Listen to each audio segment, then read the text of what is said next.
What's up guys, Houndish here, and today we're going to jump in with a bunch of Destiny 2 stuff, news and roundups inside of this video. So Black Armory and Season 5 reveals will take place very soon. We have some new words about that, and this reveal could certainly be different. We're also going to speak about an older exotic which has been updated for Forsaken. On top of this, Activision have spoken about the performance of Destiny 2 Forsaken, saying they want to see more from the franchise, and we'll touch on that. It could potentially affect future content. We're also going to speak about exotic drops. We've got a bunch of roundups regarding the end of Season 4, Season 5 changes, and a lot of other stuff to break down in this video, guys. So if you do enjoy it, a rating below is very much appreciated. If you're new to the channel, be sure to hit subscribe if you want to keep up to date with all of the news regarding Season 5 and Black Armory. But for now, let's jump into it.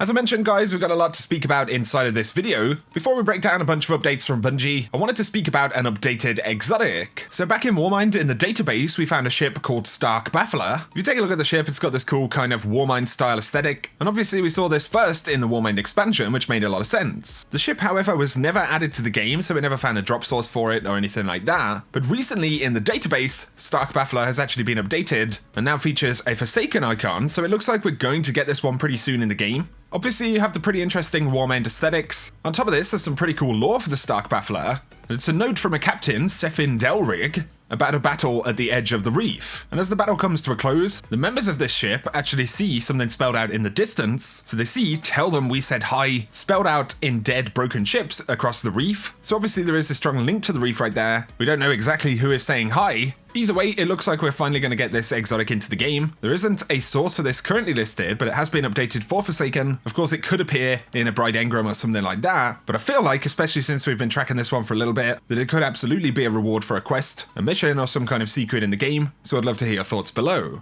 Next up though, of course, Bungie spoke about the end of Season 4, and this is going to be taking place on the 27th of November. We'll speak more about that in just a second, but there were some questions about Season 5 itself, the upcoming DLC, and when we're going to hear about it. And Deej said, "We'll get started on talking about the next season very soon. Thanks for looking forward to what's next. We know you want details, and we're preparing them." So Bungie are readying us for the reveal of this next season, and probably the Black Armory DLC as well. It's something we've been waiting for the reveal of, and it's certainly a little bit later than what we're used to. We'll speak more about that potential reveal in just a moment, but Bungie did say in the upcoming Season 5 update, players on consoles are actually likely to see significant improvements in terms of load time. So starting up the game, signing on, selecting characters, loading into activities, and traveling through destinations, as well as the UI tabs. And just as a quick update on this, for any users of SSDs, Lemming from Bungie said, "Unfortunately, most of the improvements will only be seen on standard issue hard drives. SSDs definitely improve things universally, but they are saying that if you're already running SSDs, you're probably not going to see too much of a performance improvement in terms of loading times. However, if you're running a traditional console, the PS4 or the Xbox, and you don't have any additional storage connected, you should absolutely see some kind of improvements. And I guess that with SSDs, we probably won't see too many improvements because they're bottlenecked by the processors on the consoles themselves." So just a quick update on that, but for most users, we will see general performance improvements. Iron Banner will be coming back for the final time in Season 4 next week, so that's on the 13th of November, up until the 20th. And just to clarify, because it wasn't in this week at Bungie, Cosmo said there will be Valor gains inside of this Iron Banner, so we're probably going to see double Valor, potentially triple Valor for the weekend, which is certainly good if you're trying to get those resets. Before we talk more about Black Armory's reveal, Bungie Help did also say, "We're investigating an issue where Hawthorne's weekly raid bounty only shows up for 24 hours past the weekly reset. If not acquired by 9 AM PST the next day, players will not be able to pick up the new raid bounty until the next weekly reset." So do bear that in mind as we go into next week. Basically pick that bounty up on the first day, otherwise you do risk losing it. But now let's talk about Season 5 and Black Armory, and something potentially interesting about the reveal for those. So of course, Bungie have given us the end date for Season 4, which is 27th of November. Deej has said we'll get started on talking about the next season very soon. And normally when it comes to a December release, we would typically have a reveal very early in November, if not even earlier than that. So a lot of folks are definitely wondering where the reveal for Black Armory is, but there is a new running theory that this reveal could actually happen inside of the final step for the Lost Cryptarch quest. So of course we're getting the final step of that quest to next Tuesday, and we believe that we're going to get Thunderlord as a reward. And next week is a pretty likely week for some kind of reveal regardless. But on the subject of the Black Armory reveal, Anon the 9, the well-known Destiny leak, has said, "This is a new format in every possible way, keep this in mind when they start to talk about the DLC, and when I say in every possible way, I mean literally even about the reveals. So now there is further speculation that Black Armory's reveal could actually be tied to the Lost Cryptarch quest, and could potentially happen during its finale. Of course, because of the timing, it's perfectly possible that they could announce Black Armory alongside the reveal of that final step, and that could purely be because of the timing. But Anon the 9 has also leaked that they will be expanding on the European Dead Zone with 2 new zones, and this is what we'll see inside of Black Armory. They've also hinted to a raid lair in the Old City, so it definitely looks like the new areas, the locations for Black Armory, will be focused around Earth. And that's pretty interesting because, of course, we are supposedly going to go to the Cosmodrome in the final step of Lost Cryptarch. On top of this, the other 2 steps inside of this quest have required certain objectives inside of European Dead Zone. So it's looking like Black Armory itself will be focused around Earth in terms of locations. The Lost Cryptarch quest is heavily focused around Earth in terms of locations. Anon the 9 said the format for this reveal is definitely going to be different. They didn't say that the reveal would be in the game, but they did suggest it would be something unexpected. And so I'm thinking it's entirely possible that we could get some kind of reveal for Black Armory via the finale for this quest. Of course, we will be apparently finding the Thunderlord. Machine guns are returning in Black Armory as well, so the Armory link definitely makes sense. So let me know your thoughts on this theory down below. I would, however, say regardless though, the chances that we wouldn't hear anything about Season 5 or Black Armory next week to me seem incredibly low. So regardless of whether this could be linked to the new quest or not, the reveal is absolutely 100% imminent.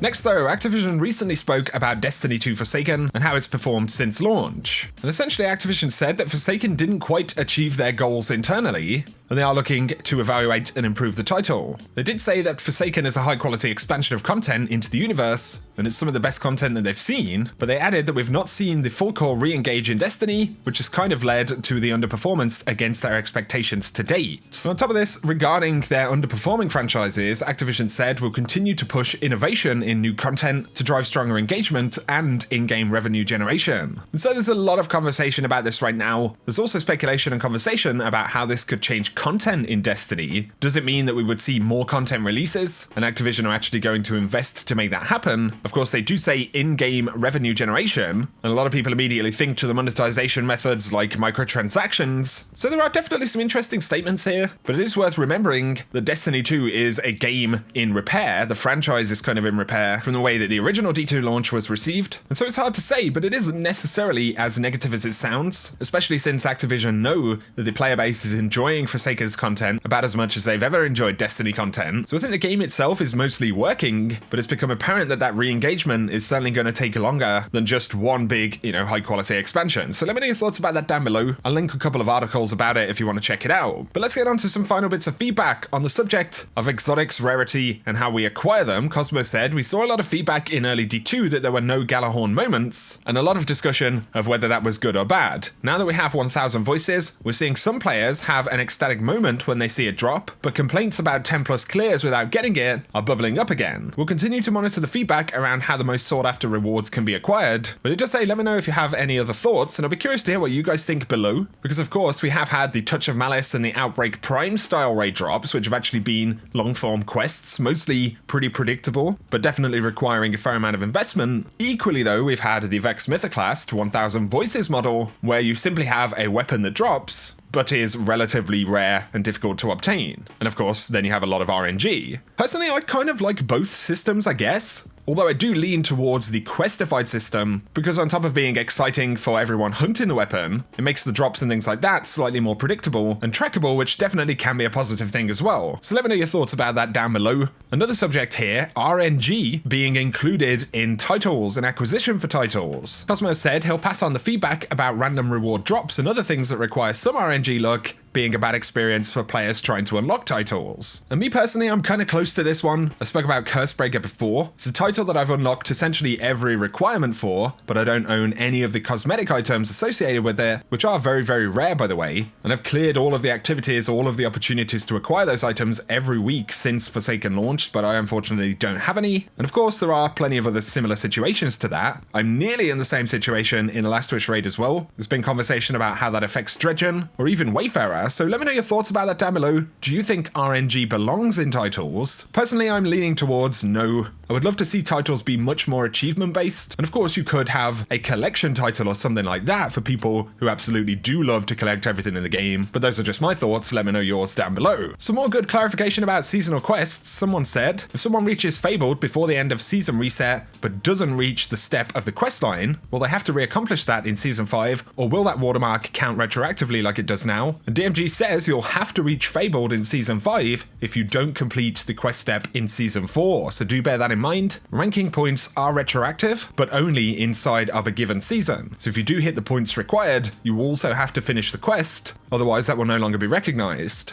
Once again, I would point out the known issues list for Forsaken if you're having any issues, whether it's acquiring a certain item, problems with exotics or weapons. The known issues list is still there, and it lists everything that Bungie currently know about, plus you can get feedback if you're having any issues yourself in the game. But for today, guys, I think that's going to summarize the video. Let me know down below where you think that Stark Baffler ship could possibly drop from, any theories about the reveal of Black Armory and Season 5. Regardless of that, if you're still playing D2 right now, next week is going to be really exciting because we get our hands on a new machine gun. It'll certainly be pretty fun. But if you guys have enjoyed the video, a rating below is very much appreciated. If you're new to the channel, be sure to hit subscribe to see a lot more Destiny content. My friends over at Jord Watches are giving away some store credit for my subscribers. Got about 24 hours to go on that, so if you want a chance to win some store credit you can use for a gift or to pick up a pretty awesome watch, then definitely sign up for that down below, and you can check out the rest of their products. But for now, guys, I appreciate you tuning in, and I will catch you very soon.